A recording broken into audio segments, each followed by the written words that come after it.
Having seized the throne from Richard II, the dashing, romantic and chivalrous Henry Bolingbroke, the first Lancastrian king, found it was not easy to hold on to it. He had to contend with the Welsh, continue the wars in France, and cope with the Scots. Within a matter of months of ousting Richard, he discovered that the English nobles were plotting against him. The most dangerous challenge came from the Duke of Northumberland and his son Hotspur. They owned much of Northumberland and were constantly having to fight off attacks from the Scots to the north, a costly business for which they considered the king should reward them. His refusal led to civil war and Hotspur's death at the Battle of Shrewsbury. The years of Henry's reign are marked by constant revolts against his rule, which Henry put down quite ruthlessly.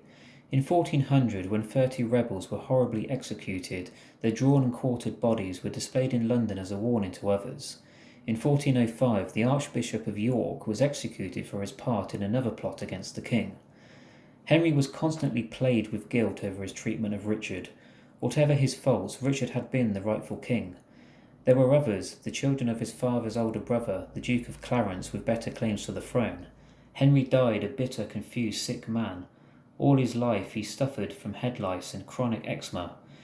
By the time he died, his face and body were badly disfigured.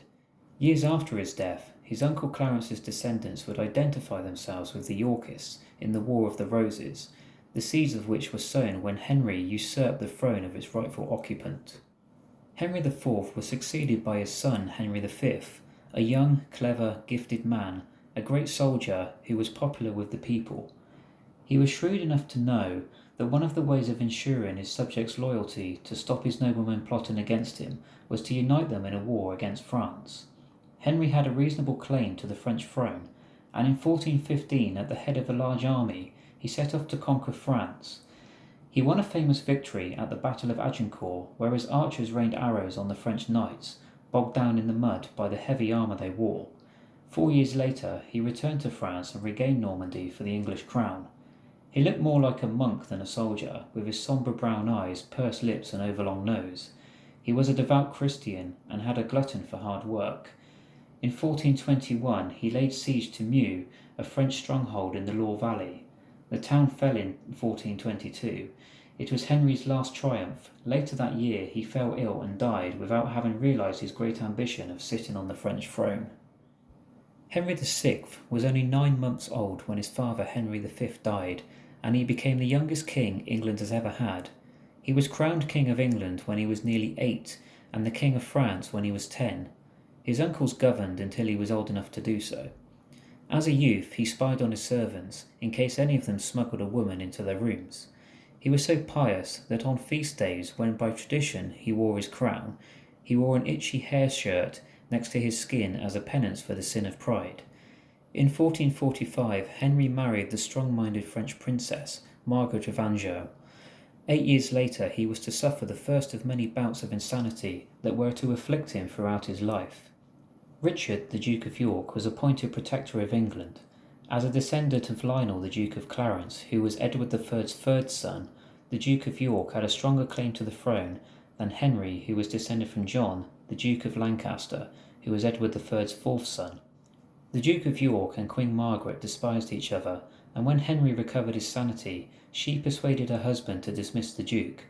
The Duke's response was to gather an army which met the King's troops at the Battle of St Albans in 1455. The Yorkists won the battle. The Duke of York forced Henry to forgive him his treason. A few months later, Henry was unwell again, and the Duke was again appointed Protector. A year later, Henry was sane enough to rule and tried to maintain peace between the two sides. But Margaret was determined to thwart the Duke of York, and did everything she could to ensure that her son Edward would one day inherit his father's throne. She raised an army and defeated the Yorkists at Wakefield in 1460. The Duke of York was killed, but the following year his followers defeated Margaret at the Battle of Towton. The Duke's son Edward was declared king and was crowned at Westminster Abbey as Edward IV. Margaret refused to give up, but she was forced to flee to France with her son after being defeated in battle in 1463. Henry was eventually taken prisoner and thrown into the Tower in 1465. 5 years later he was freed by the powerful Earl of Warwick, who turned traitor against his cousin, Edward IV, and allied his troops with Margaret's. With the Yorkists in disarray, Warwick restored Henry to the throne, but not for long. In 1471, Edward routed Warwick's army at Barnet and Margaret's at Shrewsbury, where she was taken prisoner and her son died. Edward marched back to London, and on the night he arrived, Henry VI, a sad old man who had lost his mind, 2 kingdoms and his son, was quietly murdered.